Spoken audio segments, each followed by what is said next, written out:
So Jill would come home from work. She's a smart woman, great job, good family, 3 boys and 3 grown children. She would come home from work and just eat too much, right? So in the morning, she would wake up in the morning and she'd say, today's gonna be the day. Maybe she even has her, her gym clothes in her bag that she takes with her, but guess what happens? One thing leads to another, and by the time she's going home, she doesn't feel like going to the gym anymore, and she just comes in the door, and what does she do? Goes straight for the refrigerator and has something to eat, right? And it's like, I did it again. And the reason that happens is because in that moment, you just don't feel like it anymore. You have good intentions in the morning, and later in the day, you don't feel like it, right? Has that happened to anybody in here? Yeah, all the time, right? So how do we do that? So this is what I consider this disconnect here. We know what we want to do, but we don't feel like it. And anytime that we do something, but we don't actually feel like it, we usually complain about it, right? Okay, fine, I'll do it, but I don't feel like it. Anybody ever done that before? Yeah. Yeah, so this is what we're going to do. We're going to help you understand how to make that connection. Like what's going on between here when you're feeling and here, your head. Like where's that disconnect? We're going to help connect the dots. That's what hypnosis helps us figure out. All right, so Jill, so she's smart, comes into my office, good job, just frustrated because she knows what she needs to be doing, okay? And I know most of my clients have this exact same scenario. They know what they should be doing. It's not like they're confused. Right now, sometimes people have a problem, and we'll talk about that later, because sometimes there's like an issue with ice cream, for example, or an issue with Oreo cookies or Cheetos or something like that. But a lot of my clients, for the most part, they eat pretty healthy food. In general, they just eat too much of it.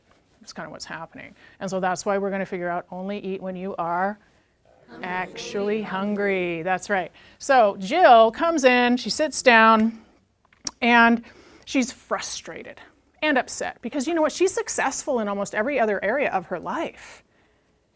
And so that's hard. It's like, I got it dialed in at work. It's not perfect, but I'm good at my job. My family is good. She was having some stress. So one of the things that she told me about that was stressful was one of her kids, one of her sons, he wasn't doing all that well. He was depressed, actually. He just wasn't feeling all that well. And that was putting a lot of pressure on him. He was a grown man, and he was married. And she just felt that she really couldn't be happy unless everybody else in the room was happy first. And she told me she was starting to feel a little resentful. Like she didn't want to feel resentful, but she was, because she wanted to feel better. And so we came up with a plan for her. And with mindful eating, then Jill came back and told me how everything was working. We're going to talk about mindful eating in just a moment. But I wanted to share this story with you guys to begin with. So she came back in, and she sat down, and she was happy. I could tell she was happy because she was smiling and she had lost 4 pounds.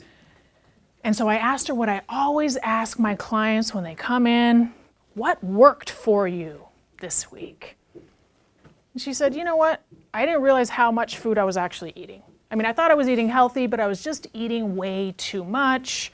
I don't really need breakfast as much as I thought I did. And so she had lost 4 pounds. And she said, but you know what the coolest thing? I saw my son.